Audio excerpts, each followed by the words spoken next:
ದೇವರ ಮಹಿಮೆಯ ನಾಮಕ್ಕೆ ಸ್ತೋತ್ರ ಉಂಟಾಗಲಿ. ನಾವು ಸ್ವಲ್ಪ ಹೊತ್ತು ದೇವರ ವಾಕ್ಯವನ್ನು ಧ್ಯಾನಿಸೋದಕ್ಕಾಗಿ ಹೋಗುವ. ನಮ್ಮ ಸ್ವಲ್ಪ ಹೊತ್ತಿನ ಧ್ಯಾನಕ್ಕಾಗಿ ಕೀರ್ತನೆಗಳು 119 ಅದರ 64ನೇ ವಾಕ್ಯ ಈ ರೀತಿಯಾಗಿ ಹೇಳ್ತದೆ: ಯೆಹೋವನೇ, ಭೂಲೋಕವು ನಿನ್ನ ಕೃಪೆಯಿಂದ ಪೂರ್ಣವಾಗಿದೆ, ನಿನ್ನ ನಿಬಂಧನೆಗಳು ನನಗೆ ಬೋಧಿಸು.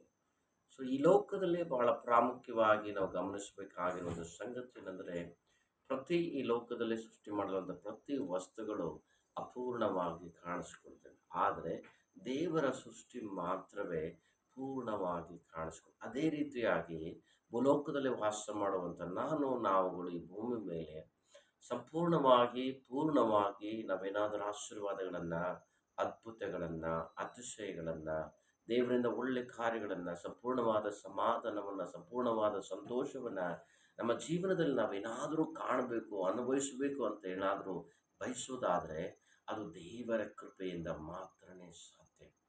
ಸೊ ನಮ್ಮ ಬಲಹೀನತೆಯಲ್ಲಿ ದೇವರ ಕೃಪೆ ನಮಗೇನು ಮಾಡ್ತದೆ? ಬಲ ಕೊಡ್ತದೆ.